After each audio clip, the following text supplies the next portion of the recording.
what's happening behind the charts that affects what we see on this chart? Yeah. So when we talk about charts, right? A chart is literally a physical manifestation of the human emotions of the market participants. And what I mean by that is like in the market, you have retail traders like you and I, right? You have hedge funds.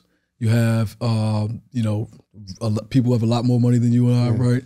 And they're buying or selling every single day, every single minute of the day. They're buying and selling stocks. When more people buy than sell, the stock goes up and the candle will be green, right? If more people sell than buy, the stock will go down and the candlestick will be red.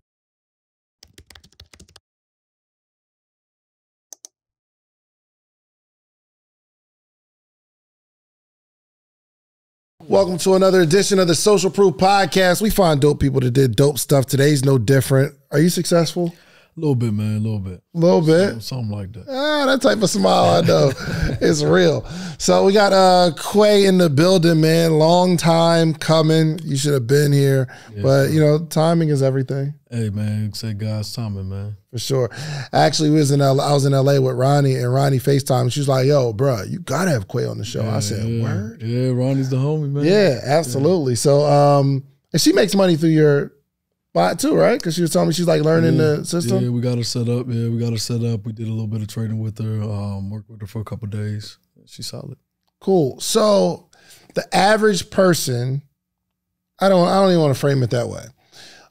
Do you have anybody that makes a little bit of money all the time? Yeah, so the way we structure everything that we teach is that you should be looking to make a little bit of money consistently, right? So that's our main focus in the program. A lot of people, when they get into the trading and investing and things like that, they always want to kind of hit these big gains because they see people on social media making big numbers and stuff like that. But the goal is really to make consistency over a period of time. And actually, we got part of our community does, we call it the spread gang, right?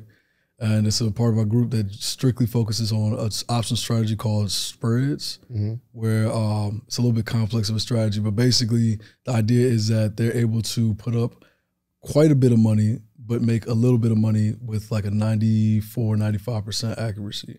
So you're risking, let's say, $20,000, right? But you're going to be making about $1,000 a day, let's say. But it's with like a 94, 95% accuracy. So they've gone on 15, 16, 17-day streaks without taking a loss because the strategy is so low risk. But, you know, like I said, you got to put up a little bit more money. First of all, why do they have to put up more money for this particular strategy? Yeah, because if you think about anything in life, trading is very similar to anything in life where the more risk, the more reward, right? The less risk, the less reward. And so if you're dealing with a strategy that's 94% successful, right, you're going to get a little bit of reward. But in order to get that little bit of reward, you have to, have a larger position size, essentially. Got it. You know what I'm saying? So it's everything in life is it's kind of like that balance. Gotcha. Here's what I'm going to attempt today. I'm going to attempt to learn and understand trading. I've done a couple interviews and I get a grasp on it, but not really. Yeah. Only because I guess my mind doesn't work in all those numbers like that, or understanding the trade. I still don't necessarily understand trading. Yeah, well, look, I mean, it's really, people say it's a lot of numbers or math and things of that nature, and it's really not, to be honest with you. It's really colors and shapes. You know what I mean? When we look at a chart, trading is colors and shapes. It's colors and shapes. I'll give you an example. You've seen a day trader, right? And typically they got like a chart on their screen, right? You don't see numbers on the screen, right? You typically are seeing charts, you're seeing lines, you're seeing shapes. And all we're looking to do is identify what shapes give us the highest odds that a trade is going to go up or down, right? And so like the way I always put it to anybody else or anybody is trading is basically clicking buttons at the right time. You click the right button at the right time, you make money. Click the wrong button at the wrong time, you lose money, right? And so all we're looking to do is utilize the charts and identify different periods of time where the odds are in our favor of the stock going up or the stock going down if we're trading to the downside or we're looking to sell our stock. You see what I'm saying? Right. Okay, so when you say odds are in your favor, what is happening what's happening behind the charts that affects what we see on this chart. Yeah. So when we talk about charts, right? A chart is literally a physical manifestation of the human emotions of the market participants. And what I mean by that is like in the market, you have retail traders like you and I, right? You have hedge funds. You have, people who have a lot more money than you and I, right? And they're buying or selling every single day, every single minute of the day. They're buying and selling stocks. When more people buy than sell, the stock goes up and the candle will be green, right? If more people sell than buy, the stock will go down and the candlestick will be red. Candlestick. Right? Okay, so candlestick is basically, how do I put it down? It's kind of hard to do without a visual, man. All right, we're going to keep talking, right? Yeah. But Reese, let's figure out a way so we can cast his screen on that TV. You got your phone? Yeah. We're gonna cast your screen on that TV, and we are gonna move. Do me a favor, get behind that camera right there, and I want you to like do your very best to post it. Let me see if I put it on that screen. Where's the remote at? Because we're gonna figure this thing out today. But you also got to keep in mind the audio listener. I got you. So you have to kind of paint the picture of what we're looking at. All right, I'll do my best. I have this remote somewhere. Shout out to the audio listeners, man. Yeah, shouts out to the audio listeners. So you might want to run over to YouTube for this one. You know what I mean? Yeah. All right. So how does it look? Is he doing good? He looks like he's doing terribly. Because I want to. The reason I'm asking because I want to truly have people understand this. And I have not had someone on the podcast that Jay, you want to use the laptop? That we can actually show. So a laptop is better? I mean, okay. So we'll do the internet. I'll send it to you. Reese, show Brandon how to move between me and Kway. Just tell him what button to press. Congratulations, you're a producer. All right. So So if he's talking, he's gonna be on whatever one I'm not on, and then vice versa. Okay. Yeah, do the laptop, bro. So he's gonna go grab a laptop. Yeah. In the meantime, go to Trading View. Yeah. In the meantime, I want to. So go to Kway's. Hit the 3 if one is highlighted. Look at that. Oh, yeah. You did. That's what I'm talking about, baby. Oh man. Yeah. So if he's talking, go to that one. Right. Just go back and forth. Just keep your hand on the button. All right. So tell me a little bit about how you got started while we sit here and watch you get this money. This is exciting. All right, so I got started in trading primarily for my dad. Right, my dad's a software engineer, and I was like always in trouble in school. Kind of one of those kids, and I was home from school. I was suspended for like 6 months, basically the rest of the school year, pretty much. So I was sitting at home, and he was on the computer, kind of working through some investments. And I went through and started asking him questions. I was actually submitting my homework because he was making me do homework in the house, you know. And so after I gave him the homework, I was asking him about the stock. So he started to, kind of saw I was taking an interest in it. And just started talking to me about it. You were investing in stocks first? Yeah. First thing I did, he actually put like, I think it was maybe $500 into an account for me. And he bought me MicroStrategy stock at the time because that was like his lane, software. And me thinking I was smarter than I was, right? I'm like, man, MicroStrategy is boring. The stock doesn't really move like that. So I went to go find the most expensive thing I could think of, which was diamonds, right? So I type in diamond in the I'm sorry, real quick. Search. What is MicroStrategy? MicroStrategy is a software company. Okay. Yeah, so it's a software company, kind of like Microsoft, those type of companies. And you're investing in that stock. Yeah. Yes. So, okay. Gotcha. So my dad, he bought the shares and then he set it in an account. So literally, I thought I was, kind of smarter at the time. So I sold that stock and instead bought a company called Diamond, D-I-M-O-N, I think it was. But it was literally a cigar company. It was a penny stock. It was it's like 2 cents. And then the company went out of business like 6 months later. I ended up losing all the money. Right? How much was it? It's like $500. Okay, gotcha. But it was my first trade ever. I was 13. Sure. You know what I'm saying? I was 13 years old. As a kid, 500, you're rich. Yeah, I'm thinking I'm doing something big, but I'm thinking now, when if anybody out there is like bought penny stocks before or even thought of penny stocks, the first thing you're gonna do is you're gonna start calculating Like, all right, if I buy $500 divided by 2 cents, I'm gonna get 100,000 shares. And if it hits $1, I'm gonna be, you know what I mean? So everybody, you start calculating you start calculating the numbers. So, so yeah, it was cool. But long story short, I started playing around with it for a long time. All throughout high school, started getting into weed stocks back then. This was like 2005, 2006, when weed stocks were penny stocks. So me and my friends used to, we would sell weed, but then we would go buy weed stocks. You see what I'm saying? I like that. And you got quiet like the cops was here until he's like, so we would sell it. Okay. So, that's smart. That's smart. Yeah. But so long story short, in 2008, after graduating high school, I ended up getting locked up. Kind of through that same type of process. Did 3 years in prison. I came home, had no job skills. All my friends, went to college, stuff like that. I had no job skills. So I moved out to Norfolk, Virginia. I was doing construction. I was literally like out at the, like the day labor jobs, you know what I'm saying? I was doing stuff like that. And down in Norfolk, the pay is not the best, you know what I'm saying? So we was getting like $7 an hour. And so I was like, you know what, I need to do something. I got to do something to change this because I'm not, I got a kid on the way. No skills. Let me ask you, how did you do in school? So school, I was a kid that like, I would always get really good grades on tests, but I would never do homework.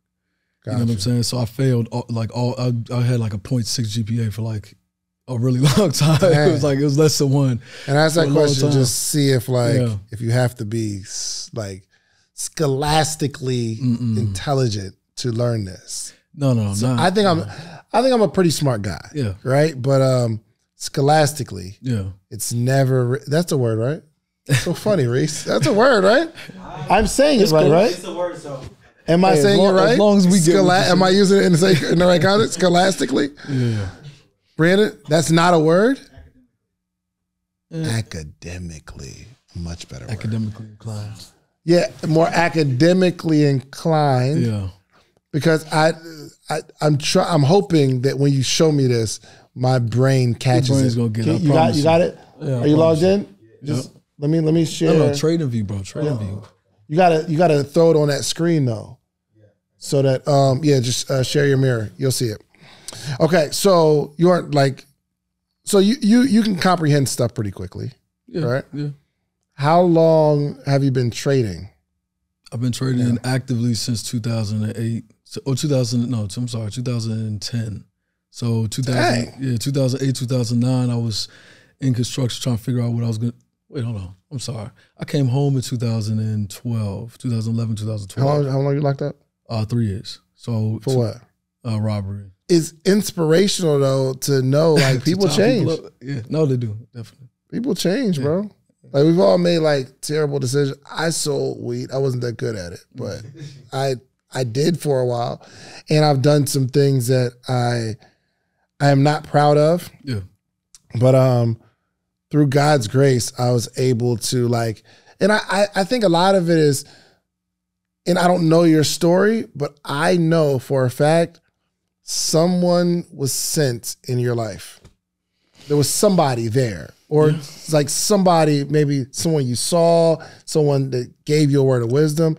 Who was that person? You know what, to be honest with you, man, like, and I also never said this on camera either, but mine was completely a spiritual thing. You know what I'm saying? It wasn't even, it was multiple individuals throughout my time when I was incarcerated. The first person I used to get in trouble a lot when I was locked up. So I'd be sent to the hole a lot when I was still in the regional jail. And one time, I got sent to the hole for like 3 months. Oh, wow. And while I was there, there was one CO who used to come around. His name was I think it was Sergeant Ware. No, it wasn't Sergeant Ware. It was one of the COs. And he came by. He said, man, Coffee, man. My last name is actually Kofi, right? Mm-hmm. And so he'd be like, man, Coffee, man, why you always acting up in here, man? Why you always gotta, you know what I mean? And you always saying the word. You know what I'm saying? You saying it all the time. He said, man, you need to tighten up, man. You know what I'm saying? I'm like, man, I really wasn't trying to hear it at the time. So he went and he did his shift. He came back around late at night and he put a stack of papers, a stack of documents under my door. And it was the 5%ers of like Nation of God's Earth, right? Which was cool. You know, I like went through it and I was reading it, and it kind of enlightened me to like a different line of thinking that I'd never been exposed to. What was in there that?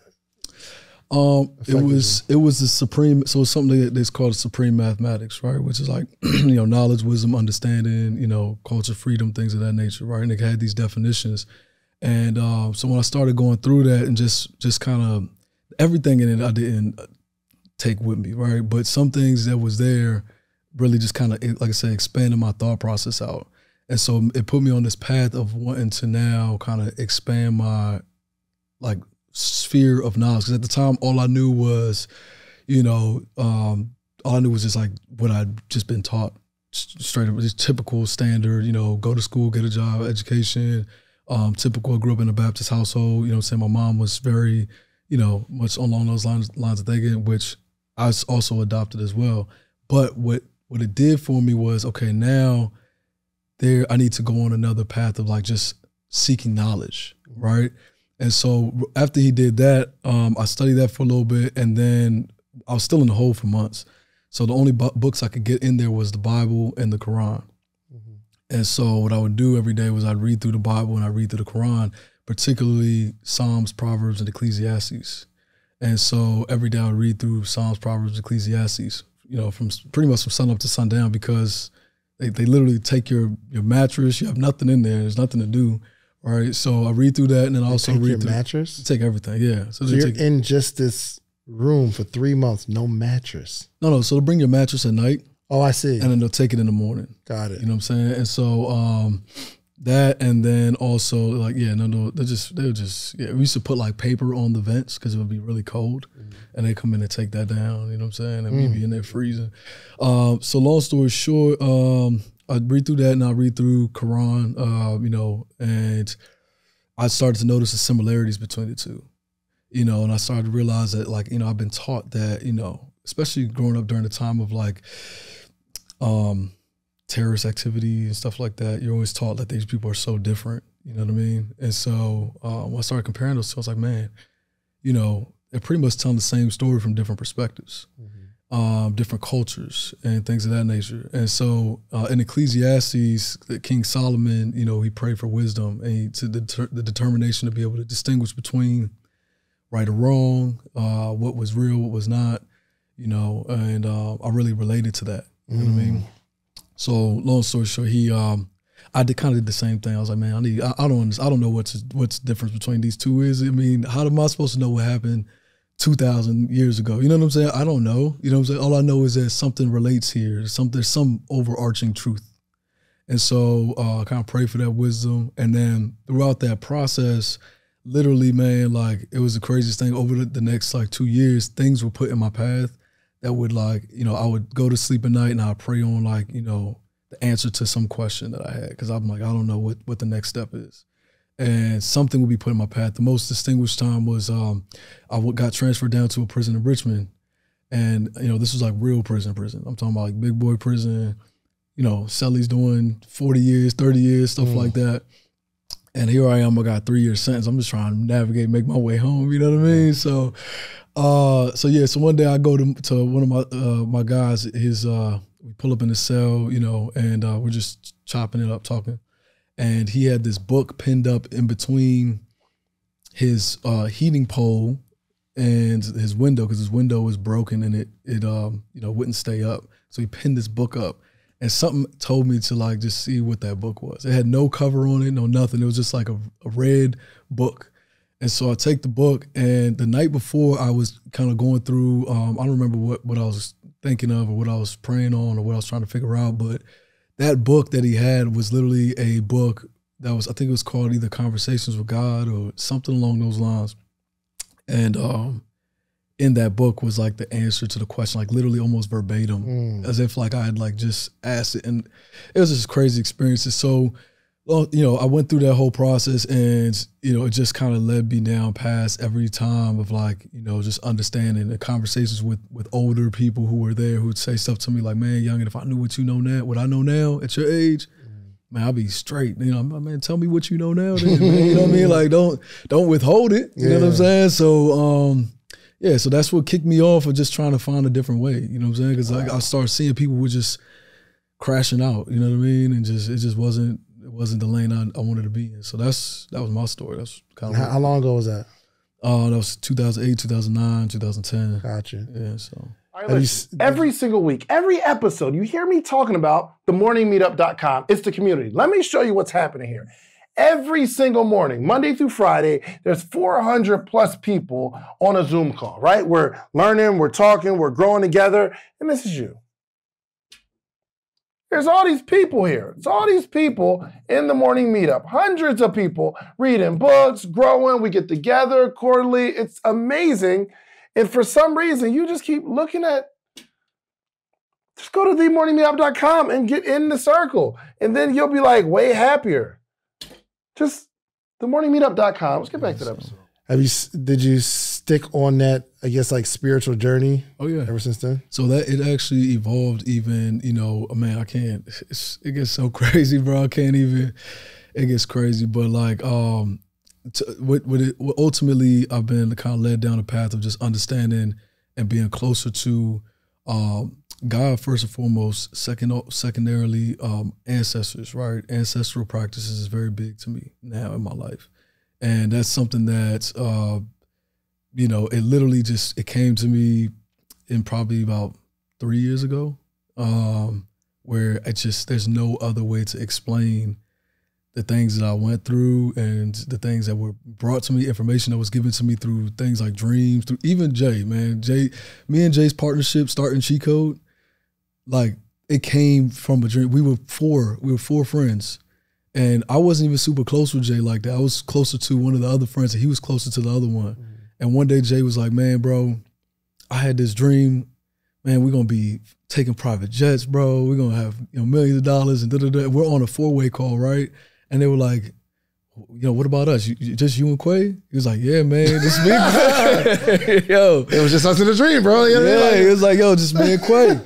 And I couldn't see it at the time, you know what I mean? Because at the time, you know, I had just lost everything in real estate, lost all, like every dollar I had. I was back to collecting scooters on the side. I was collecting Uber scooters, you know, like, you know, Lyft and Uber scooters. Yeah. And I charge them up at Jay's apartment building and just to get like $40, $50, you know what I'm saying, a day.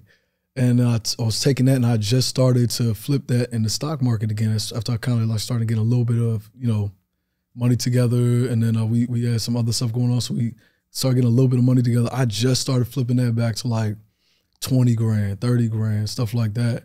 And then here he comes talking about, yeah, we're gonna be making millions of dollars, da-da-da. Wow. We're gonna be flying private jets this and the third. And then, and sure enough, like one thing started after another. You know, I went from like 20, 30,000 to 100,000 trading. And then like, you know, he started coming up on the trading because I was teaching him and, you know, our group of friends, most immediate group of friends. And then the other two kind of fell off. And then it was just me and Jay. Yeah. And then, you know, the day we actually got in our first private jet, I was like, bro. That's crazy. Like what? You know, it's just like, it's just nothing made sense. So still, the other two, do they still trade? Oh, I don't really know what they do no more. Oh, y'all don't talk to them at all? No, I mean, one of them we just got reconnected with back on, you know, some, what we used to do before was like a apparel brand that we were working on. But the other guy, yeah, I have no idea what he's doing. Interesting. Okay, man, I don't even want to, like, I really want to go back down this path of like your growth. Yeah, we pulled up the chart. Yeah, so solid. Very selfishly, I want to learn how to make this money on here. I got you. Okay, so Reese, let me see how it looks. Ooh, somebody move that. Can you do me a favor? Just move that camera right there. Just disconnect it and then slide it back because I really need to understand this. This is exciting. So Jay, do me a favor, take off the cheat code real quick for me, just so we have a regular chart. All right. So, okay, what was on there? All right, so that was the cheat code algo. I'll show you that in just a second. Okay, all right, I want to get you the basics first. All right, let's go. You know how to do picture-in-picture, Reese? You know how to do that? We can show him and, okay, let's go. Let's make him the picture. You know how to do it? Okay, all right, no worries. You can take me off. All right, cool. So, Kway, talk to me. And again, you got to remember the audio listeners. Okay? All right, so, what are we looking at? All right, so what we're looking at is a typical candlestick chart. This is what we call a candlestick chart, right? Now, a candlestick chart is comprised of those little individual bars that we call candlesticks. Now, your bars are either going to be colored one of two colors. One is going to be green and one is going to be red. There's four main components of a candlestick, right?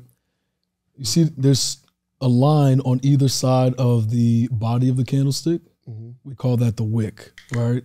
So the body of the candlestick. Oh, the little line that's on top and bottom. Yep. Is the wick. Yep. It's wicks. So basically the lines represent the lowest point for the day that the stock went to, and the top line represents the highest point the stock went to for the day, right? The body itself, the stock market opens every day at 9:30 a.m. and it closes at 4 p.m. The top line, meaning that top line where that red thing is all the way to the right, AAPL. No. That top line, or you're saying a candlestick line? So let's take one of the candlesticks, right? Like let's say, that one right there. Okay. Right? Oh yeah. Okay. So you see where that? I'm rocking this guy like Jay, right? I'm rocking with you, Jay. Yeah. So you see where the top of the wick ends.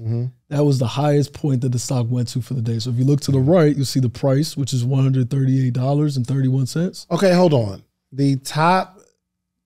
Yes, that line. Right. Not the top of the wick, but the line. Horizontal, right?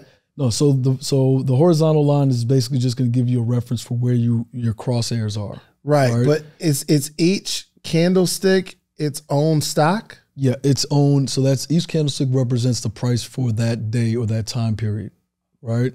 So for example, so each one of these are a day.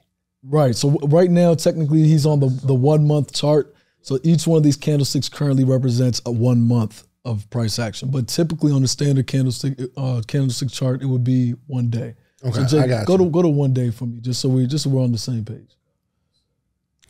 Oh yeah, okay. I think that's what I was confused on, because if we were looking at, I didn't know that was, so this all one. Oh, this Apple.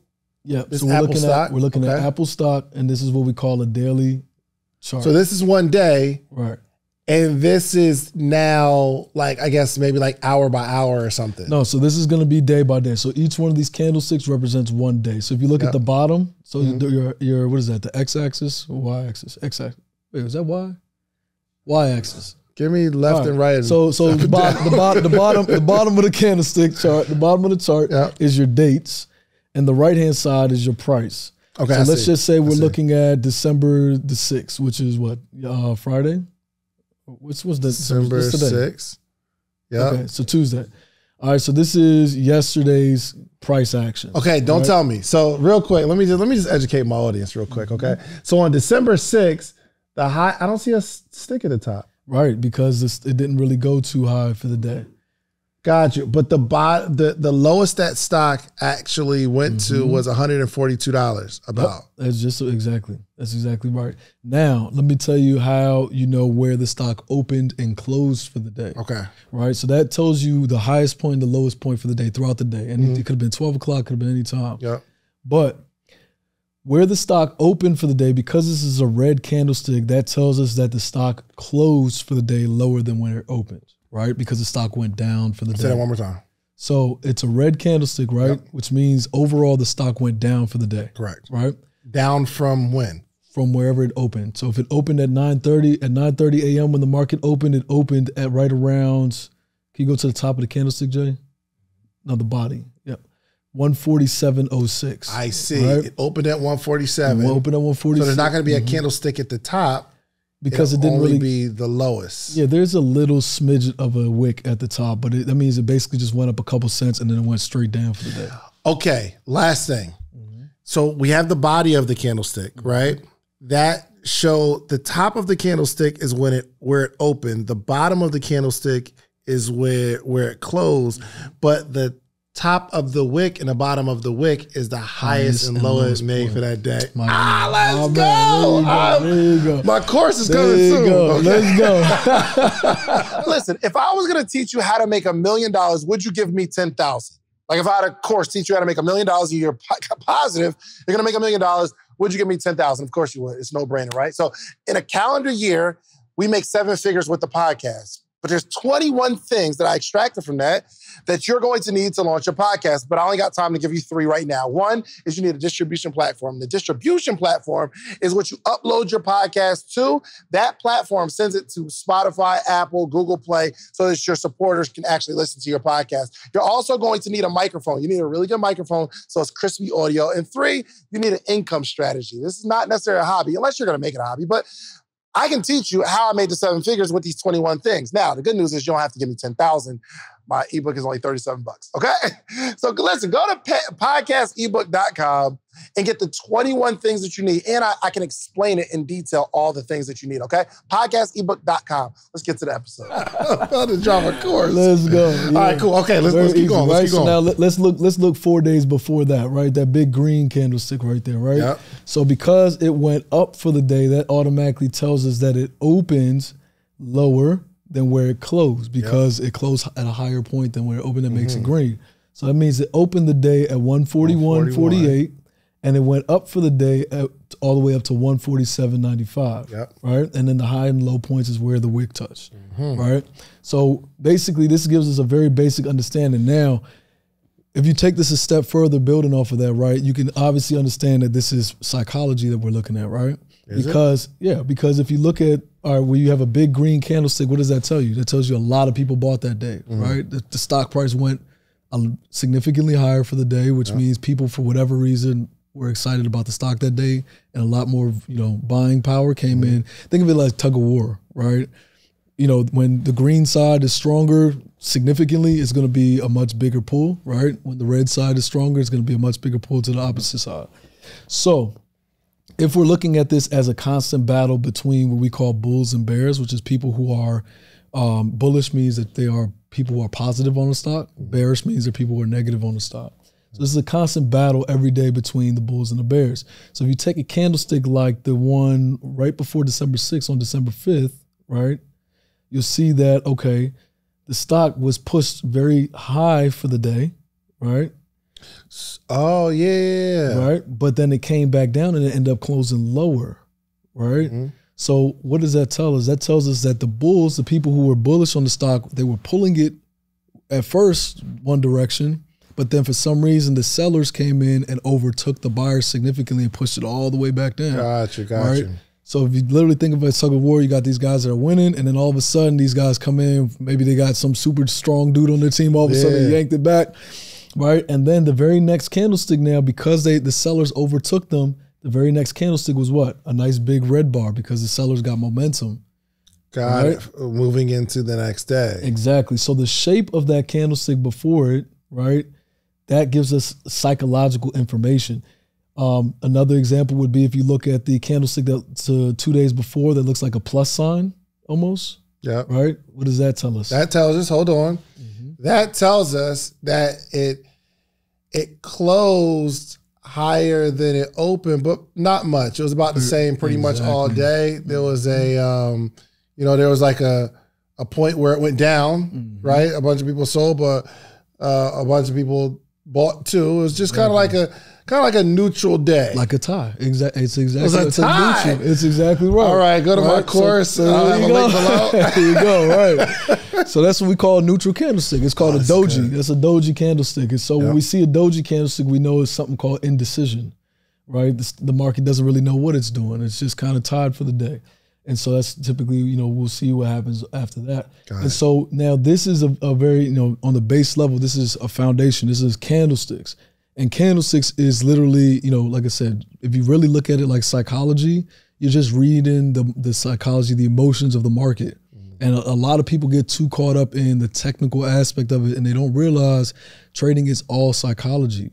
It's psychology. All we're looking at is we're just trying to assess what does the market want to do with this stock, and how do I benefit from that price movement? See what I'm saying? What does the market want to do with this stock? Right. How do I benefit from the price movement? Right.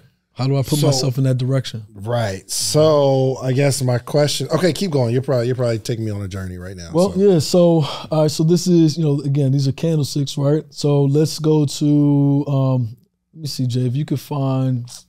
Let's actually do SPY, and put the SPY. Why is that a day view? Give me the difference between what we're looking at, like day view and month view. Or... Okay, so right here you have basically the time frames, right? So if any one of these he clicks on, if I want to put this on 1 hour, 1 week, or whatever, each one of these candlesticks now are going to represent 1 hour. Or if I change it to 1 week, each candlestick will represent 1 week. So this is probably like a day of trading. It depends. So right now this is on the weekly. So each one of these candlesticks is going to represent 1 week. So that entire chart that we just saw where I was showing you the candlesticks, that past 7 days is represented in that one candlestick that you see right here to the right. Got it. Right? Because let me now go to the hour weekly. real quick.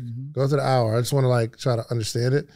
So this represents the hour. So this is probably about a day or so, if it's 24 of them, right?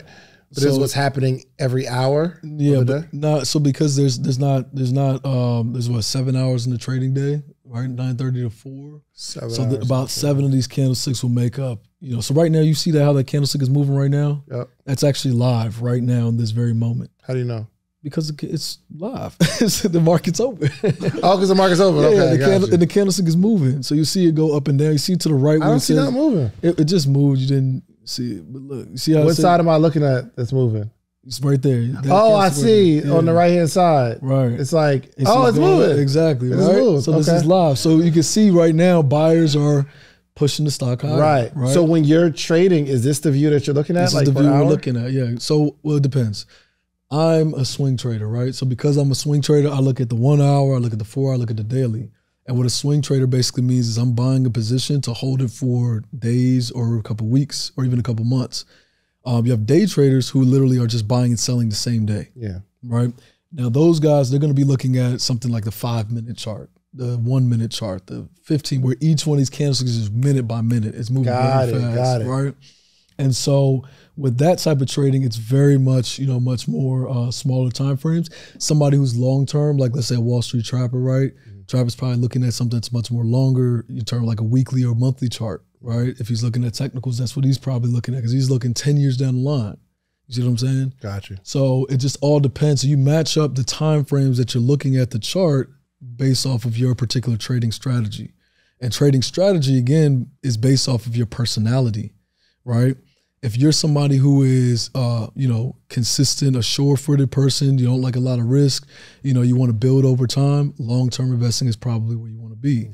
If you're somebody who likes fast-paced, engaging, type activities and you are disciplined enough to come in every day, do the same thing, open your chart up every day, take the same trades, be very disciplined, day trading will probably be your speed, right? If you're somebody who's more strategic in your thinking, you want larger gains, but you also don't want to, you're not somebody who wants to have to trade every single day and open your computer every single day. Swing trading is probably your thing, right? Especially if you got a 9-to-5 job or something like that. Swing trading is where you want to be. You want to position yourself to make money from a trade instead of trying to, pinpoint every single day. Got it. So those are 3 main different types of trading. Do you trade?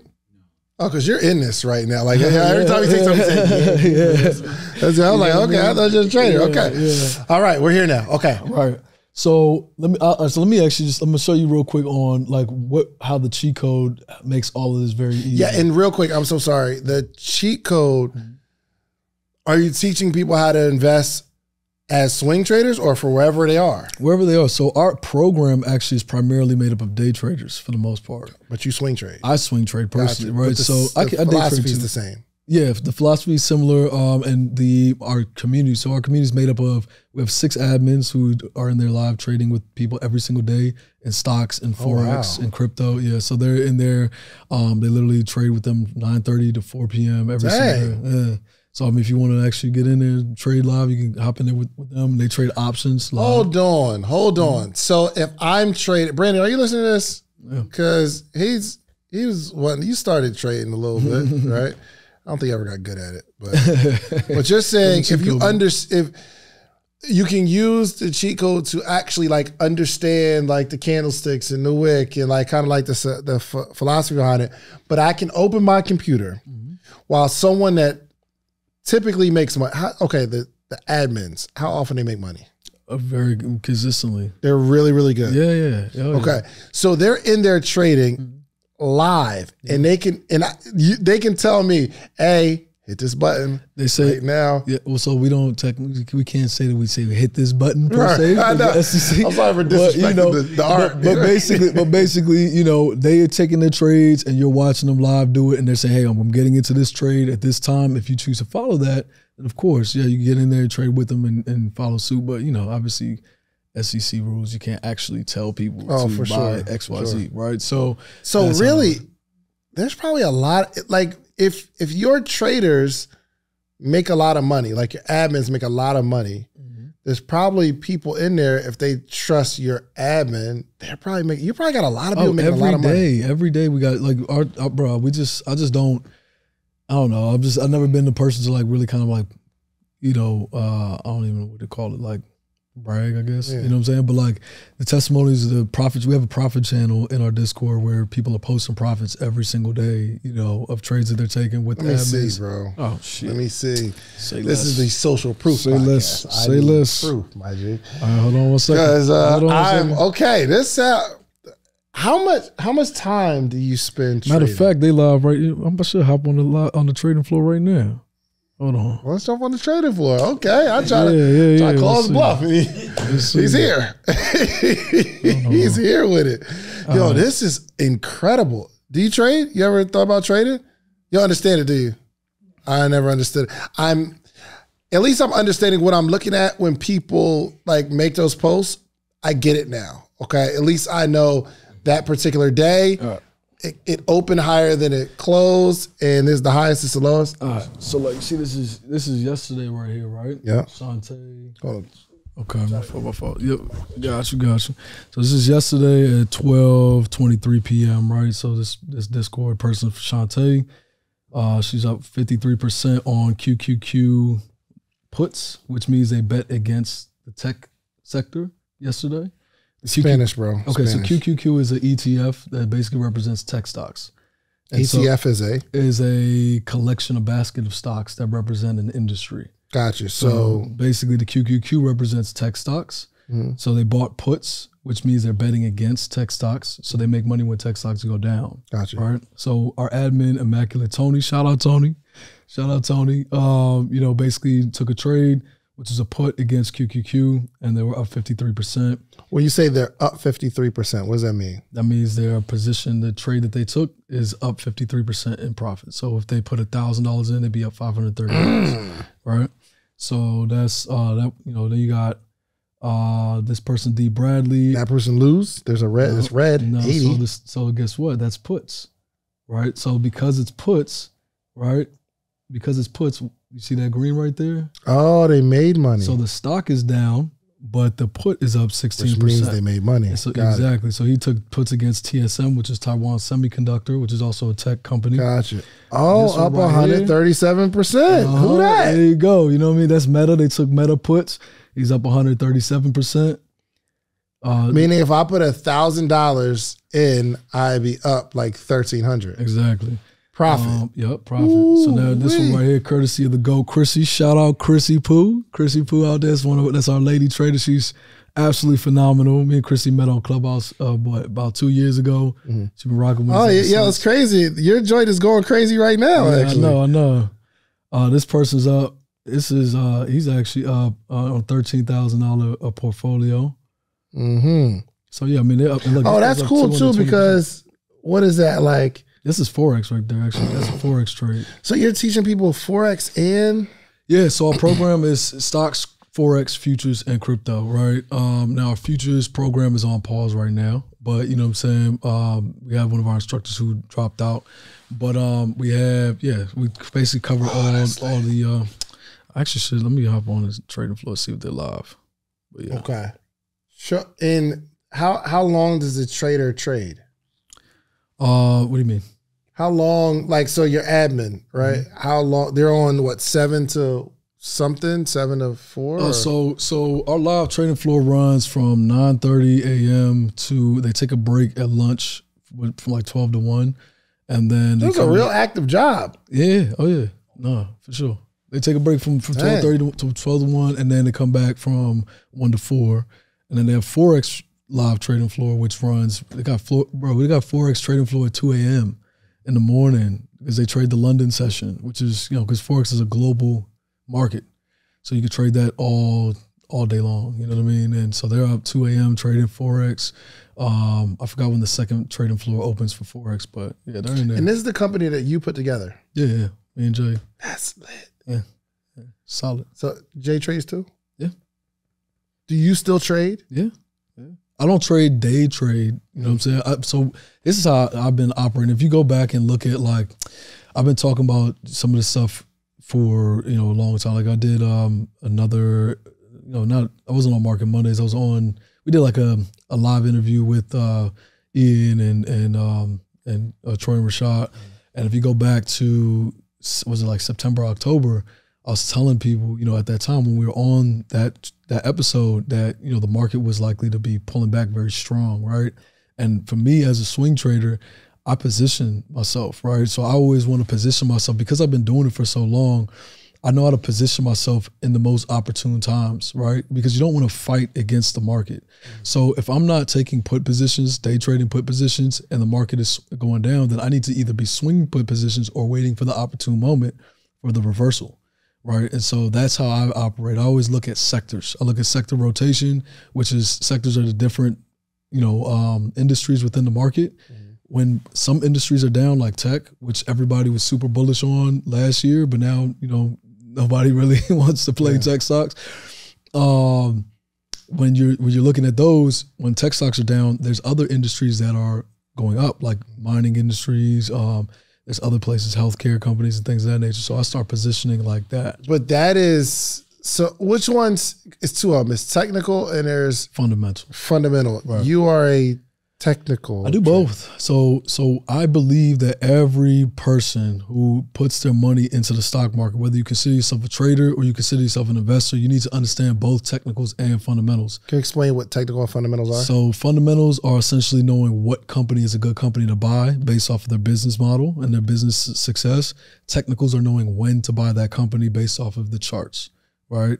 So you can buy. I'm still a little confused on how the chart tells you what's happening next. Oh, okay. It almost feels, what it feels like? It's going to be very disrespectful, but it feels like roulette. Can I tell you a story? Okay, yeah. It was the craziest thing. Yeah. This guy, I went to, I was out in Vegas, actually, with my wife, Donnie, Ernestine, like we was just all out there with our people. Ernestine, right? That's my dog. Yeah, that's my dog. Yeah. So I'm waiting for them to come down. I'm at the casino. I'm on the casino floor. But then I go into this room that said high rollers. Okay, that's where I feel comfortable. I want to be around the high rollers. Let's go. So it was a guy there, and he put $100. He put $100 on each number. He put 100 on black and 100 on red, right? And I couldn't believe it. I'm like, bro, if it lands on red, you don't win anything, but you don't lose anything. It lands on black, same story. But there's a way you can lose your money while landing on green, right? The double zero. I'm like, this is crazy. So I think it might have landed on red, and he took his black chip and doubled up his red chip, and he did the same thing the next time. He did it like 3 times. And then the manager comes over. The guy's like, hey, what are you doing? Yeah, what are you doing? You realize you can't really win. He's like, nah, yeah, I know what I'm doing. The manager looks at me, I look at him, I'm like, I don't know the guy. And I'm not putting no money on the table. So I call Donnie and I'm like, yo, y'all gotta see this. They were coming downstairs, I said, yo, y'all gotta see this. I think he's high or he's drunk, something. Because maybe just doesn't understand the game. Yeah. So I get my friends, we all walk over, he's still doing the same thing, both chips. And my interview, I could not ask the question. You know what I mean? I said, hey man, why are you doing that? Because you can only lose. You can't win, you can only lose. And he looked up and he said, well, I'm trying to see what direction the ball is falling. He said it gives me data to know where it's falling. Now, I think it's still silly because it's all like chance. It's not, you know what I mean? It's all luck, and the dealer always wins. Not always, but you get what I'm saying. But that actually, honestly, reminds me of this, because it's like, how do you know? Yeah. So it's probability. Okay. Right? And so exactly what you're saying, and I'm actually glad you used the example of roulette, because roulette is actually a very successful game for the house, right? The house is going to win most of the time, or majority of the time, right? Because the house has a very slight advantage over you, the person putting money on roulette, right? On the roulette table, you have what, 32 numbers, right? 32, 36, something like that. Yeah. Something along those lines, right? 32 numbers, let's say, right?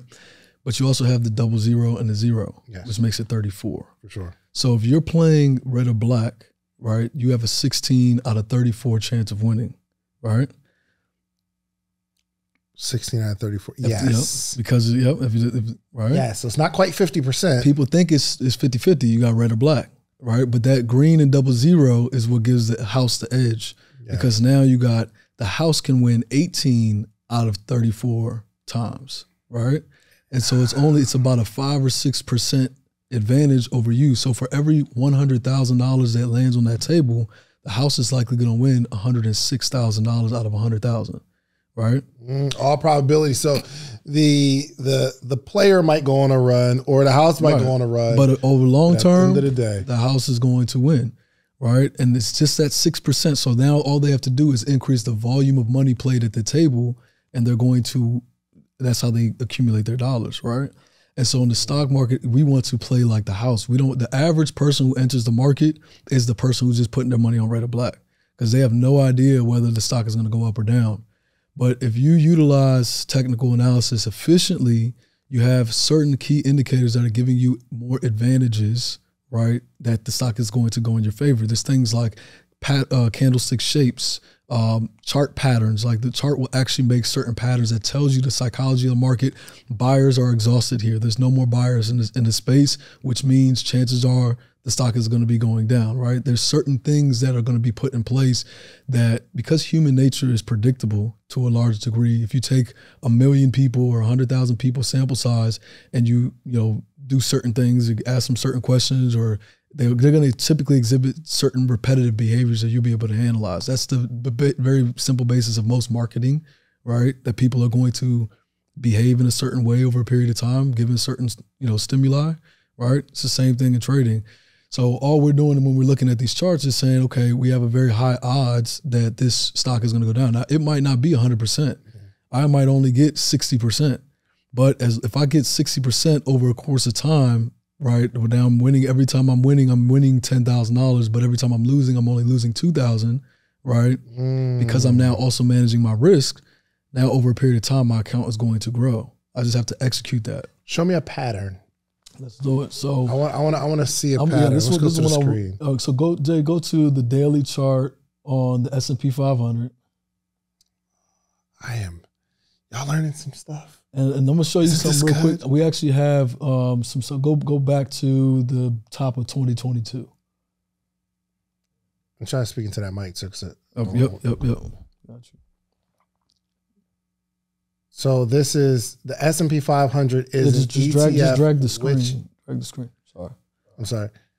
The S&P 500 is a basket of what is it? That's like, oh, hold on, don't tell me.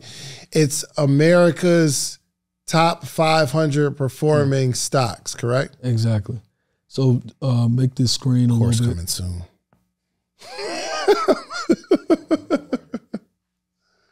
No, I need to go to the top of 2022. Right, so. All right, and then actually put on the weekly for me. And so for those that are listening, guys, we are in 2019. We are about to look at the charts, because I want to understand the pattern that tells me information. All right, the so data right gives me here, information. okay? So now, Jay, open up another tab real quick, and then just search up Head and Shoulders pattern. Head and Shoulders pattern? Pattern, yep. Not dandruff. We told them. Chart patterns. How many patterns are there? It's quite a few. I mean, I think it's about, I want to say maybe 20 or so, 20 or 30. I don't know. I don't know the exact number. We have how many are you like super proficient in yourself? I only really, I mean, I can identify all of them, but I only really utilize probably about 8 overall on a day-to-day basis. About 8 patterns. Right. So now zoom, all right, so right there. So you see this shape right here, right? This is what's called a head and shoulders pattern, right? Okay. So head and shoulders pattern is characterized by basically 3 triangular shapes. On the left-hand side is a smaller triangle. That's called the left shoulder. In the middle, you have a larger triangle that reaches a higher peak. Like a head. That's the head. And then on the right-hand side, you have a right shoulder. Now, in general, nothing is going to be exact all the time. It's not going to make the exact pattern all the time, right? So you see how this neckline is a little bit slanted, right? It's still a neckline. Typically, it'll be more flat, more horizontal, but it's still a neckline, right? So this pattern right here indicates this is what we call a reversal pattern. When you have a stock that's going up and you see this pattern, this typically indicates if it breaks below that neckline, that it's going to start going down, right? So this will tell you you're at the top of a particular mark. Hold on. Okay, so on the left shoulder, right? We see it going up, and then it comes down right before it goes up to the head, right? Right. Where's the neckline created that shows you when it's going to fall down again? The neckline is created when you have a second bounce or second bounce off of what we call a support level. So you see how like this first bounce happened at that level? No, that's the first one, Jay. Right? The second, no. You know you can use Right just there. have There the you go. computer in front of you, right? Yeah, you know what? Actually, let me get that. You know you can just, Let me get that. That actually. I didn't makes want to a lot say more sense. nothing. Yeah, I appreciate you. I'm over here pointing this shit. All right, my fault. All right, so right here you have your first bounce, right? And so when this first bounce happens, this becomes a point of interest, right? Okay. Now that doesn't mean that it automatically makes a neckline. In order for it to make a neckline, you need a second bounce off of that same level, right? And also to create a third peak, right? Which would be your right shoulder. Now you have an established neckline. So now if this stock breaks below this neckline, you get something like this, what we call a breakdown. So you buy as soon as, so it goes up, bounces on the neckline, then goes up again to the head, bounces from the neckline again, and goes up to that next shoulder. Right. And you're saying if that shoulder dips below that neckline, you're betting that it's going to go all the way down. Exactly. So if this stock price breaks below the neckline, that indicates it's likely to go down, right? So now you're looking, this is Google. Okay, this is Google. These documents were created years and years and years ago, right? Right. This is a reversal pattern. Now, if you go back and you look at the S&P 500, right? Yeah, see, my man already peeped it, right? So here is my left shoulder. Here is my head. Here's my right shoulder, right? And then here's my breakdown of the neckline. So let me actually establish the neckline for you. Okay. And and this is over a period of a couple of days. This is over a period of, this started, July 2021 and it lasts all the way up to April 2022. But even on that bounce, when it bounced back, that was a bounce, the bounce back the second time, it went down. Bounce back what second time? Right. See, right before the right shoulder's formed. See how it went down. Oh, but yeah. Okay. But it went below the neckline. So you're saying, you're saying because right here, yes. Yeah. Right so this is what I'm saying. So again, we're looking at the general pattern, right? It's never going to be 100% right on the dot, bouncing down. Sometimes you're going to have the neck, your stock will break below the neckline before it even breaks all the way down, right? But you're betting it's going to go up, then we'll start seeing it come down. Right. And my bet is that it comes all the way down. And so once it breaks below right here, you see that right there? Yeah. That tells me that we are now headed into bearish territory. It means now the market, so all the way this entire time since the bottom of 2020, COVID happened, right? The market was very bullish, which means it was just going up, going up, going up, going up, right? And then you see this head and shoulders pattern and it breaks below, and then all of a sudden what happens? Market starts going to shit. And then even also we have something what we call the retest, which the stock, market went down, but came back up and retested that level.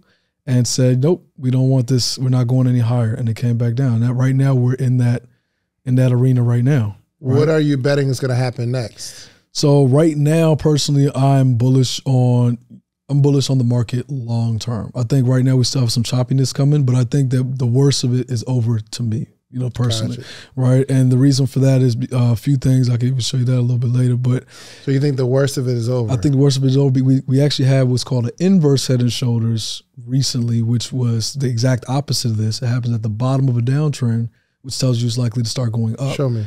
All right. My man said, show me. I need to see this. So look, you see right here? So right here we had. Wow. Yeah, I've never understood this till right now. Actually, let me go to the day. And this is like one strategy.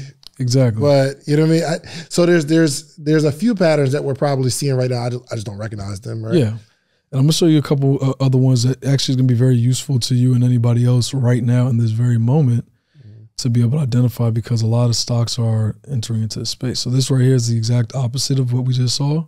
It's called an inverse head and shoulders, right? And so here we had the same type of situation. We had a neckline right around here. Oops. All right. Okay. And then right after that, what ended up happening, the market went and started going bullish. Right, so this was at the bottom of the downtrend. All right, reverse, boom, boom, boom, and then it started going up. Right now, another very interesting thing, like I was saying, that is also a very key indicator that you're at a reversal point, is just a candlestick pattern, and that candlestick pattern is what we call a bullish engulfing candlestick. And so, bullish engulfing candlestick. You see this big green candlestick right here? That fully embodies the body of the red candlestick that came right before it. Yeah. That's called a bullish engulfing. So let me give you that bullish engulfing real quick. And we actually make bullish engulfing. Engulfing. So we actually make flashcards for this as well, like physical flashcard decks that have all these patterns on it that you can actually just study on. So I'll get you a pack of those. So you see this right here? How you have a bullish candle, fully big green one. And then you have a bearish candle, small body, and then that indicates it's going to start going up, right? Hold on. So it has nothing to do with the ones before it. You're just saying if the next day is bullish, the full size of the previous day, that indicates that it's going to go up the next day? Yes, it indicates that we're at a reversal point. So this candlestick here, the body of this green candlestick fully engulfs, which means it's completely bigger than the entire body of the candlestick that came before it, which was red. So if you have a big green candlestick that fully embodies the red candlestick before it, it's what we call a bullish engulfing, right? And that indicates you are going to start going up. You see how we had that candlestick and we never went back to that same level? All right, go over to the right, to the right. Go back. So look where, okay. So look a little bit more over where it says November. All right, keep going left. Right there, that big one right there. That's the same rule? Is that fully engulfing? Yeah, that is a bullish engulfing. However, so for a bullish engulfing to be relevant, it has to happen at the bottom of a downtrend, right? So this here is at the top of an uptrend, right? Gotcha. So therefore, it's not really So now, again, these are pieces of information we're utilizing to give us the highest odds of success, right? And so right now, if I were to even go back to a little bit earlier at the bottom of COVID, right? This was 2020, the bottom of COVID. This is the big COVID drop. What do we see at the bottom of COVID? You see a bullish engulfing. Right? You feel me? For sure. You know what I mean? Yeah. And it never went back that low, right? You went up right after that. And now it's on a weekly candlestick chart. So same Does the thing, reverse you see another one right here? Yes, there's a bearish engulfing as well that you can see at the top of. Matter of fact, I think the S&P 500, if I'm not mistaken, on the monthly. Dang, it's crazy. As I'm like starting to catch it and see it, I'm seeing it a lot Real now. time, exactly. That's crazy. Now check this out. This is the top of the S&P 500.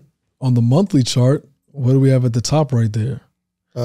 bearish engulfing. My God. Come on, man. Oh, this guy talking about he's not scholastically I'm not gonna lie inclined. to you, bro. Yeah. You might be the best teacher I've ever had in my entire life, because people explain it, but I've never understood it. Like I see it now, and I can see how there's probably a bunch of patterns. There's a bunch of them, and I guess once you get good at, do you suggest that people maybe study one or two patterns and only play off of those? So that's exactly right. So I tell people you need to, the same way that, let's say, how do I put it? A basketball player knows how to do a lot of different types of dribbles and a lot of different types of moves, right? But there's 2 or 3 that's their signature that they really utilize. And there's 2 or 3 strategies that they are going to utilize more excessively. Steph Curry could do a lot of different types, but he typically is going to be at the top of the key banging them, right? And so same thing here. You're going to you want to know how to do everything. You want to know how to execute these different strategies and identify these different patterns, but there's 2 or 3. Everybody in my program knows Head and Shoulders is Kway. That's just I made a ton of money on Head and Shoulders. We did, even when we first came out with Cheat Code, we did a $2,000 account, went to $100,000 just trading. Whoa! Cheat Code, algo, and inverse Head and Shoulders plays going into earnings, which is the strategy I was using at the time. Because the inverse 2,000 into 100 grand. Now, granted, for a lot of people out there who are gonna be like, oh, it was during a bull market, so everything was, it was bottom of COVID. A lot of stuff was oversold, but again, those opportunities present themselves.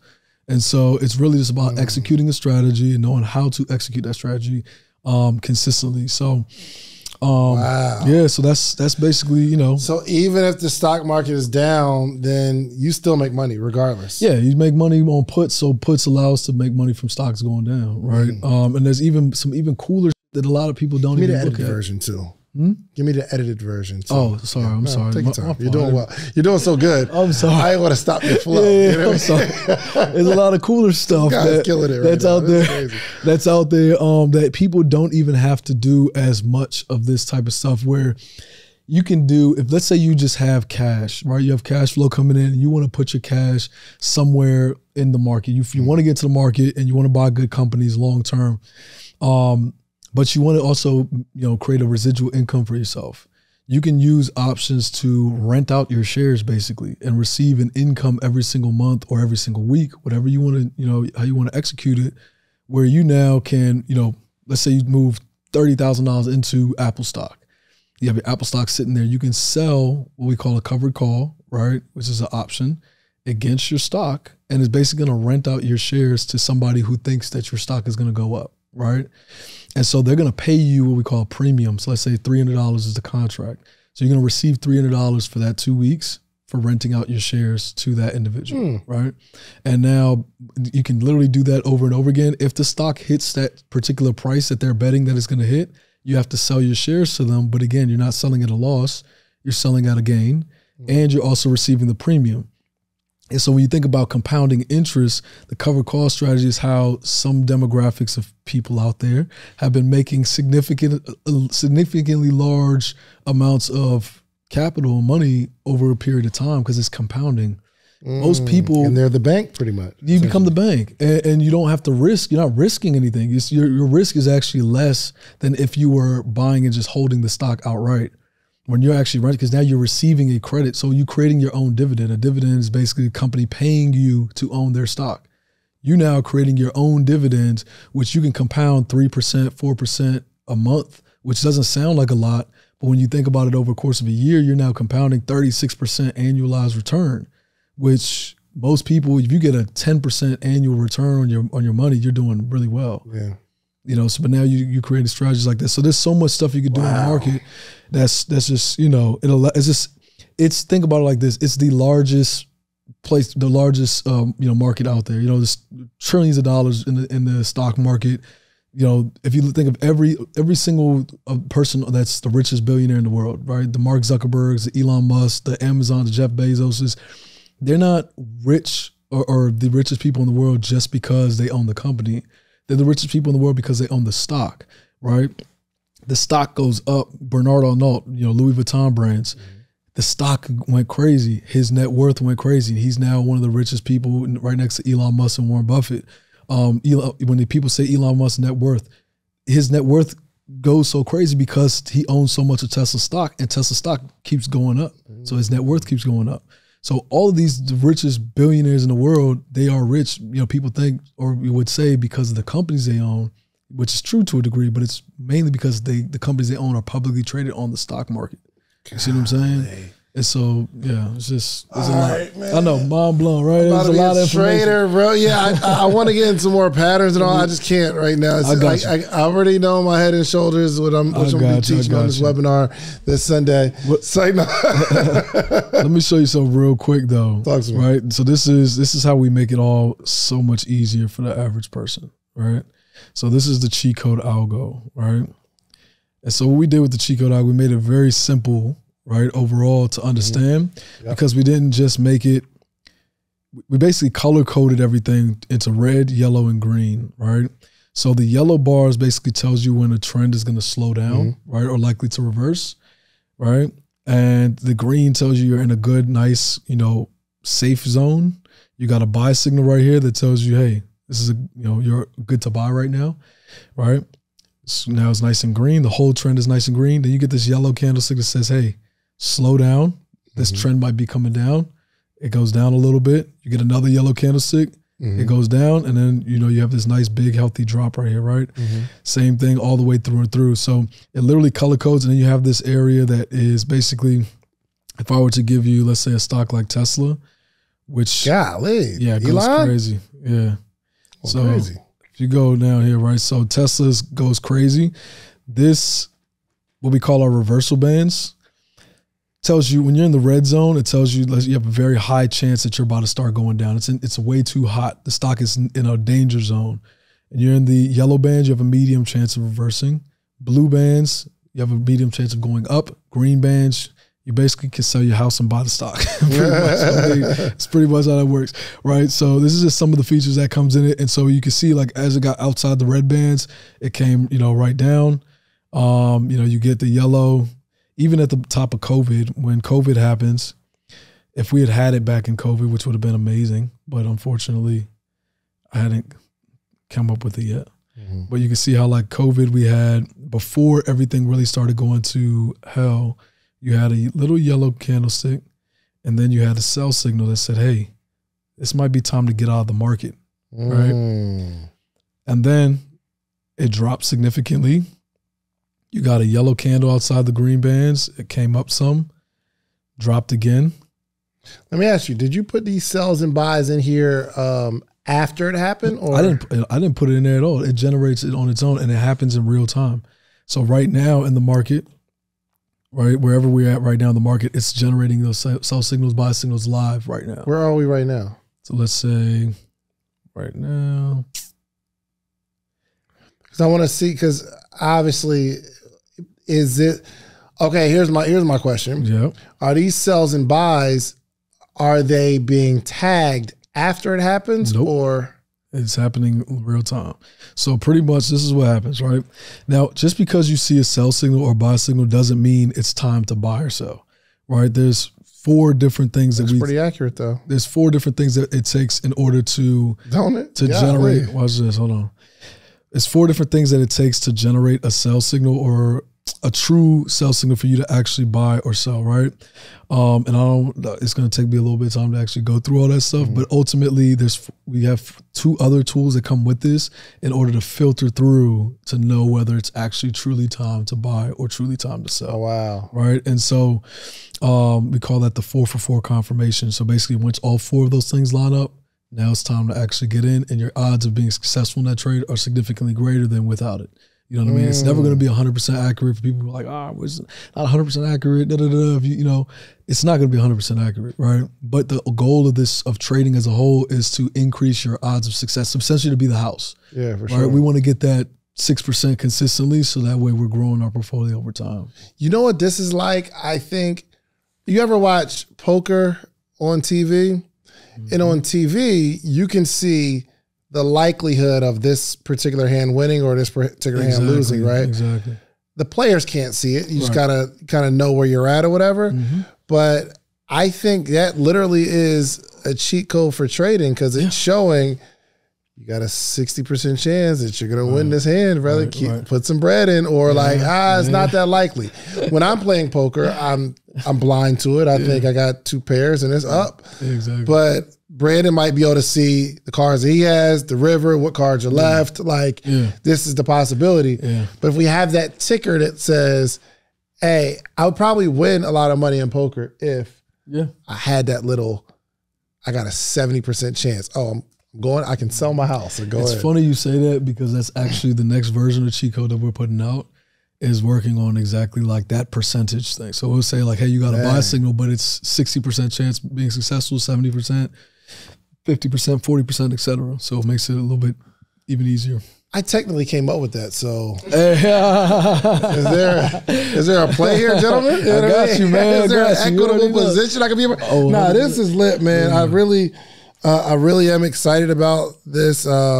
It's really dope. I think we need a podcast around it. There's a lot of stuff you could do with it. Because this is amazing. People need to know it. Yeah. And I think it's just, like you just go to class, you learn, you're teaching the pattern, you're teaching what to look for.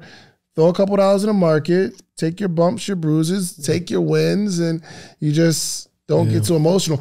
Now I see, though, for traders when they say, yo, I blew my account because I was emotional. Yeah. Oh, yeah. I never understood it. Oh, yeah. That's the biggest thing in trading. The biggest reason for people losing money is emotionally trading. Give me an example. Oh, man, shit. Oh, shoot. I'm sorry. You're going to make me some money. So sorry, man. Yeah, I'll let you slide a little bit, man. You got more grace than others. My fault. But yeah, so, I mean, common example, I blew accounts. I blew an account in 2018. I told this a lot too. In 2018, I went, did $5,000 to 200 grand in crypto. Right? And I was trading crypto on very high leverage at the time. Again, bull market, everything is booming. So I'm trading on 10x leverage. So if the stock goes up 1%, if the crypto goes up 1%, I'm up 10%. Goes up 10%, I'm up 100, or even 25x sometimes. It's really high risk. And made so much money. You think you're a genius. You know what I'm saying? You think you're like, oh man, I got this cold crack. I went from 5K to 200K.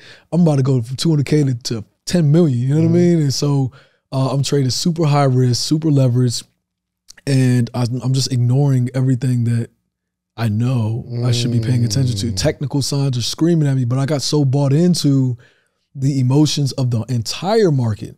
It's not just even like it's emotions of the market itself. The market can get very irrational, right? We see things like NFTs, they booming up, and it's like people selling pictures for, millions of dollars. The tulip mania back in the day, even back in the European days, right, where they had the tulip craze where a bulb of tulips was selling for more than a house, right? That's one of the biggest bubbles that there ever was. So during these times of bubbles, people get very irrational and emotions are very high. So the same thing in the market, stocks start pumping, crypto starts pumping, you just like, yeah, this is gonna go up forever. And so you get caught up in that moment and you ignore everything that's screaming at you. And so I saw technical signs that were like, yeah, this thing's about to come down, but I'm like, nah, Bitcoin's gonna overtake the dollar. You know what I mean? I'm like, yeah, this is back when Bitcoin's just like 16, 17,000. You're trading advice from Instagram. You feel back this before people even doing stuff on Instagram. Right. This was maybe this was Facebook. We were on Facebook trading heavy. I had a little group going on Facebook. And so anyway, I had all $200,000 in one position because I'm like, yeah, if this hits, I'm set. Now, mind you, my liquidation price, which means the price that I would lose a lot of money at, where it would be sold out, was very low. The crypto was, I think, at like $3 or something at the time, and my liquidation price was at like 30 cents. But for whatever reason, on this particular day, the entire market dropped like 20% overnight. I was literally, I used to set my alarm clock every 2 hours at night, 3 hours, 3 o'clock a.m., 5 o'clock a.m., 7 a.m. Really? Because crypto's 24/7. And at the time, China and Korea, when we were sleeping, would crash the market, and if you weren't paying attention, you'd be screwed.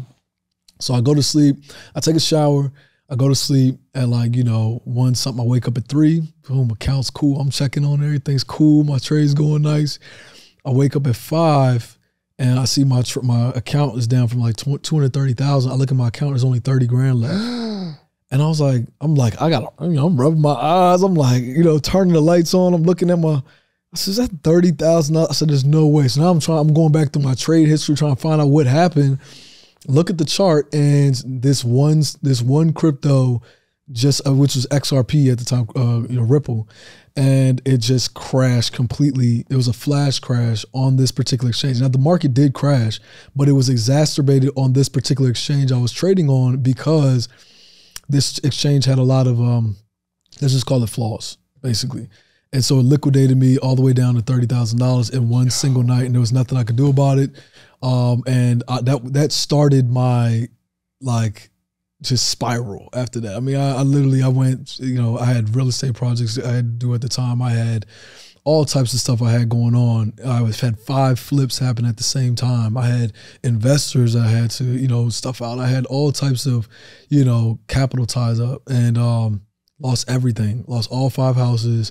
Lost my personal house. Dang. That's how I ended up with Jay and in the group of friends we had, because they were doing property management at an apartment building. They were like, yo, from that to picking up scooters. Bro. Literally in the span of 6 months. You know what I'm saying? Less than Whoa. that. Yeah. So 5 houses. You couldn't tell me nothing at the time. I was flipping like crazy. Humbling. I was flipping houses. I started flipping houses with $1,000 to my name and went to, ended up doing 5 houses.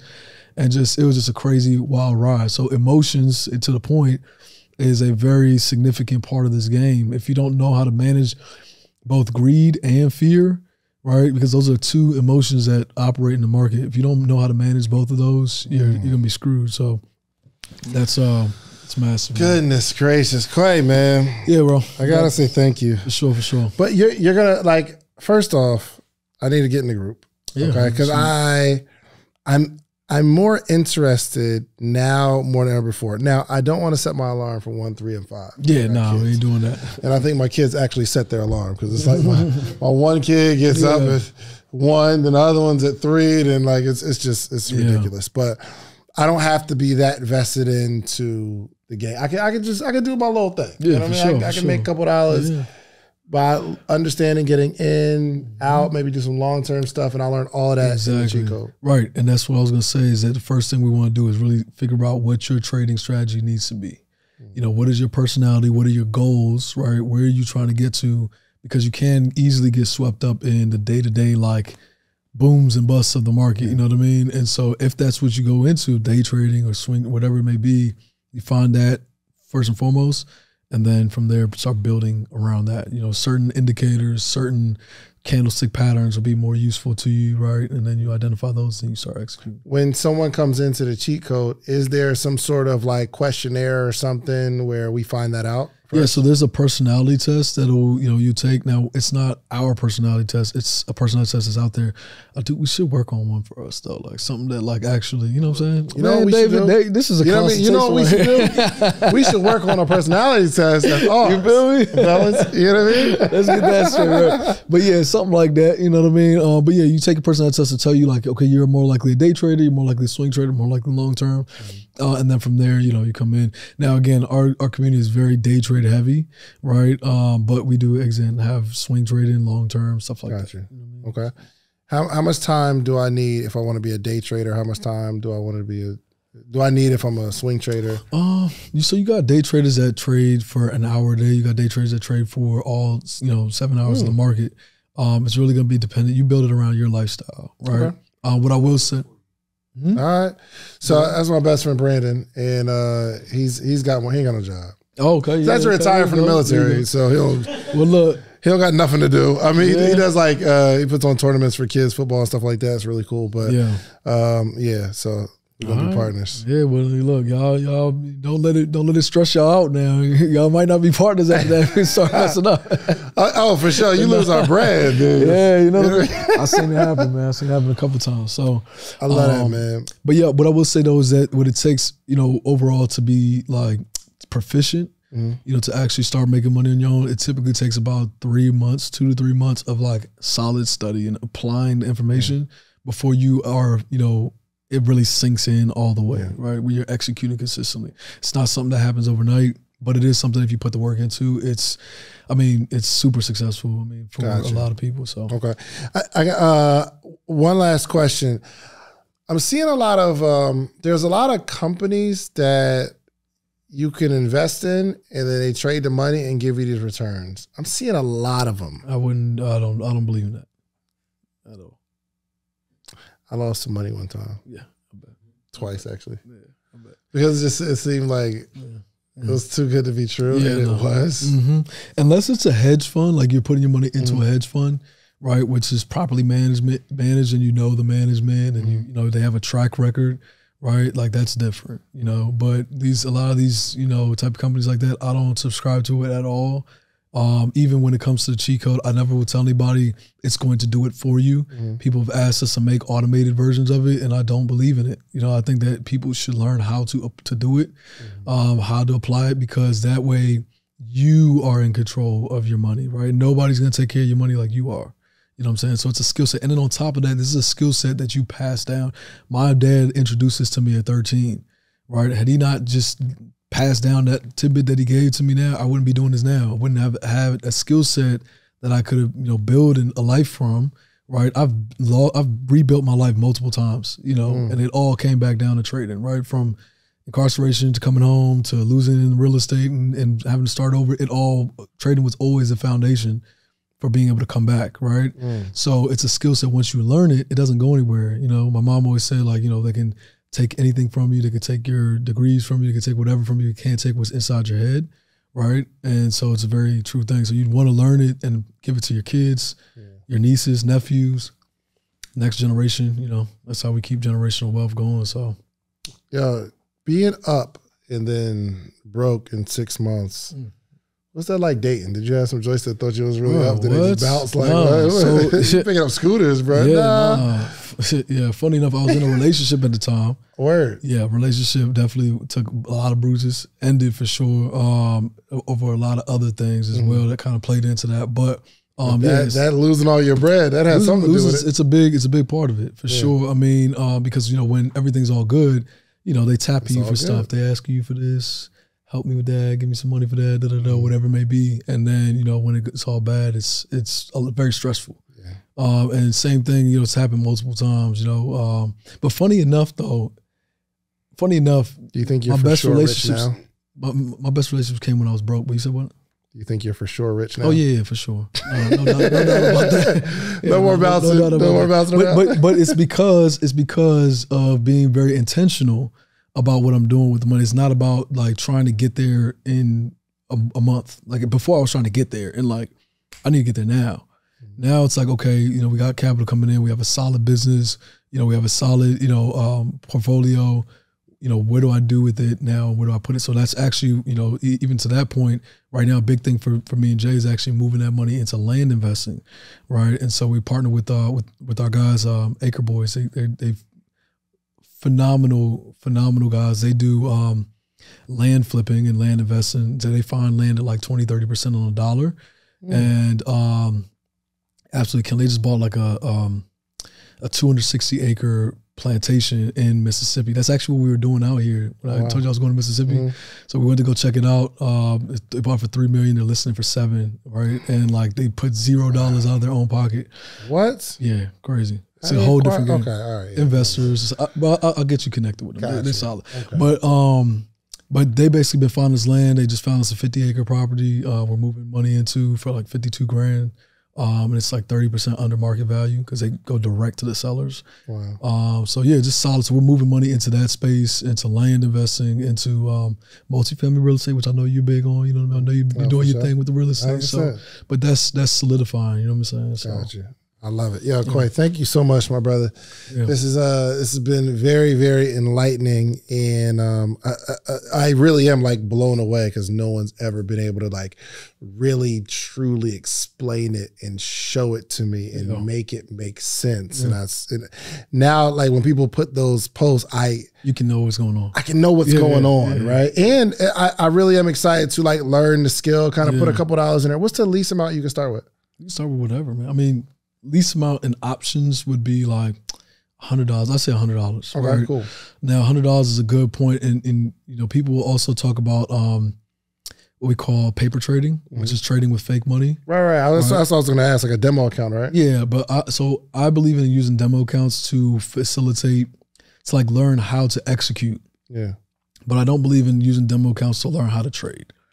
And what I mean by that is you don't want to get too used to using demo accounts because the emotion behind the money is not there. Yeah. Because it's not your money. So you're like, oh, I made all this money. That's cool, but it's not yours. So you'll take risks that you wouldn't normally take. That's a fact. Right? That's a fact. And so using at least $100, at least it's going to give you that money. Even if you got $1 million, you got $100 and that thing goes to 140, you're like, yeah, I didn't, I did something. Course coming soon. Exactly. You feel me? Absolutely. Now, yo, thank you so much.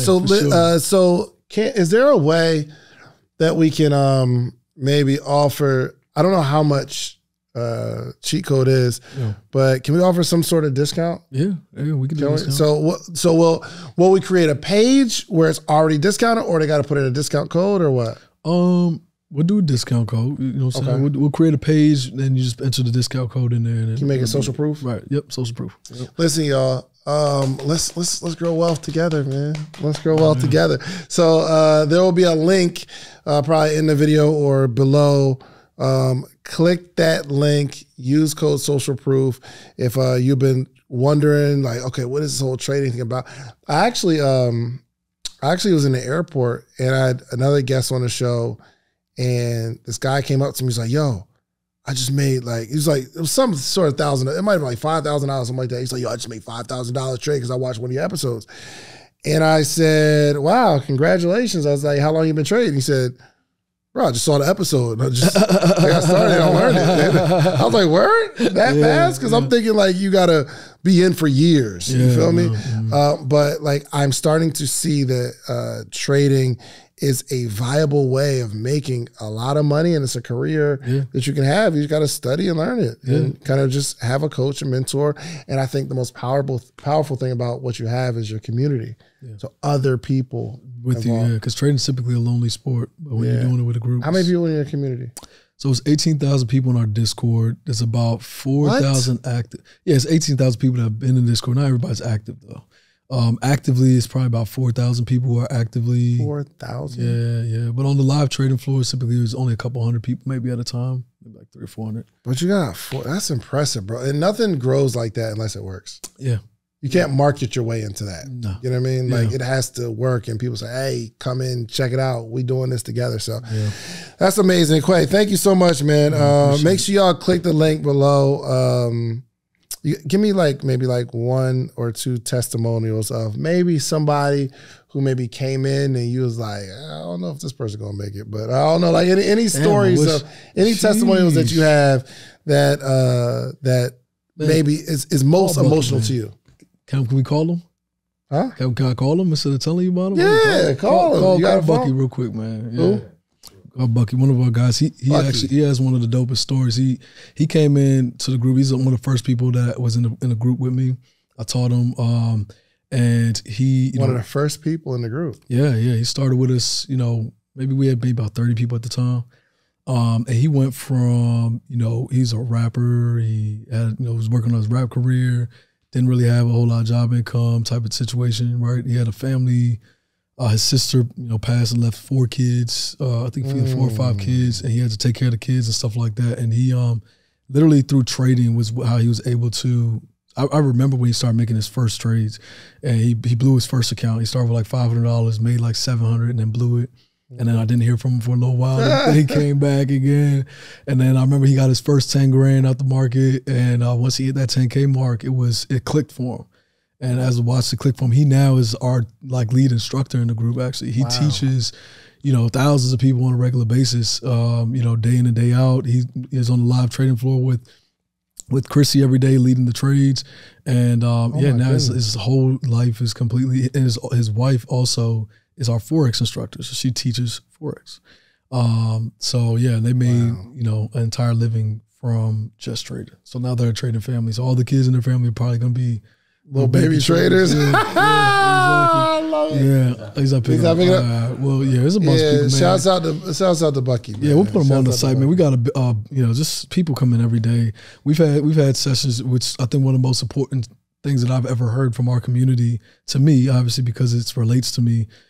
We had a call that happened last year where grown men were on the call crying, like literally in tears, because they just came home from prison or were, you know, incarcerated, formerly incarcerated. And once like all this stuff clicked, it just was a complete change in their life. And for people like who come from that background, it's just, there's so many doors that are shut in your face. And obviously it's not exclusive to people who come from that type of background. Anybody, we got doctors in there, we got, you know, was a dentist, you know, we got all types of people in there, right? One of our actually most dedicated community members, she's like 70 something. She's really dope. But yeah, long story short, man, it's a skill set that I believe everybody, and I think everybody will have, because the way it's going right now, trading is such a common discussion right now in financial literacy.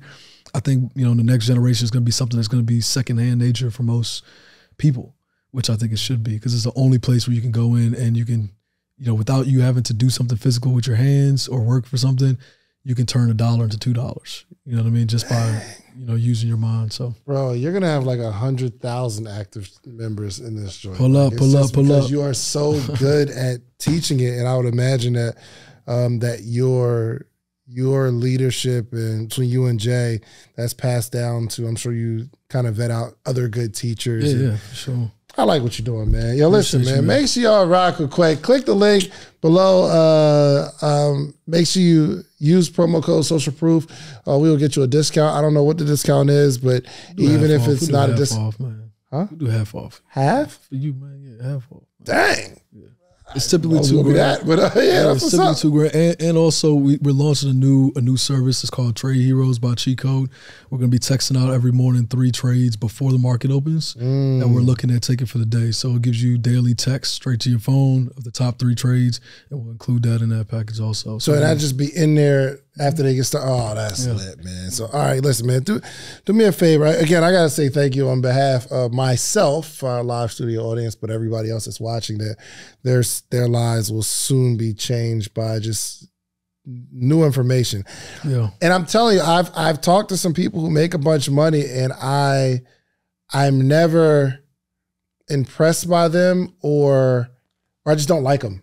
They're just not good people. Yeah. You know what I mean? They're like, a lot of people are arrogant, and you just got like a really, really good heart, man. I appreciate you, man. No, that's real, man. I appreciate that. Close this out with a word of wisdom, man. And yeah, we'll wrap this thing out. Word of wisdom. I would say the word of wisdom I could give to anybody out there is always put your best foot forward into improving yourself and the lives of other people. And I don't mean that just like, you know, theoretically. I mean, literally every day work towards something. It doesn't have to be trading. It doesn't have to be real estate. It doesn't have to be, you know, whatever it is, work towards something, because time is going to come regardless. And this is something that I've been thinking about personally the past few weeks, which is why I'm saying it. Because I've been talking to myself. I feel like I haven't really taken the time myself to improve in areas that I wanted to improve on this past year, which is why I'm taking a big foot into, you know, some things I'm interested in, like real estate development, stuff like that. Shout out to Chris Senegal and you know, all the guys on that side. But, you know, always just take the time that you have on, you know, on a day-to-day basis to just improve it in some way, shape, or form. Obviously, listening to podcasts like this is a great way to do so as well. But just, you know, always do that, and not just for yourself, but teach somebody else. Each one teach one is how we evolve. You know, it's how we grow. We have a wealth gap that we're trying to close, and y'all know what I'm talking about. So the only way for us to do that is to share the knowledge, because generational wealth is not just passing down assets like stocks or real estate. It's also passing down information, right? And I'm a living testimony to that. You know what I mean? Just passing down informations and thoughts, concepts, ways of thinking. Those are things we want to pass down to our kids, not just worrying about, you know, different, you know, assets or things. But obviously assets are important, but the most important asset is information. So biggest word of wisdom I can leave y'all with. I love it, man. Make sure y'all follow this brother, man. Join the program. We can't close it out no better than that, man. Do yourself a favor. Go get you some social proof. And just like Kway said, you got to build something, but come back to your community and teach someone else how you did it. It's the only way our community grows. All right? We are out of here. Peace.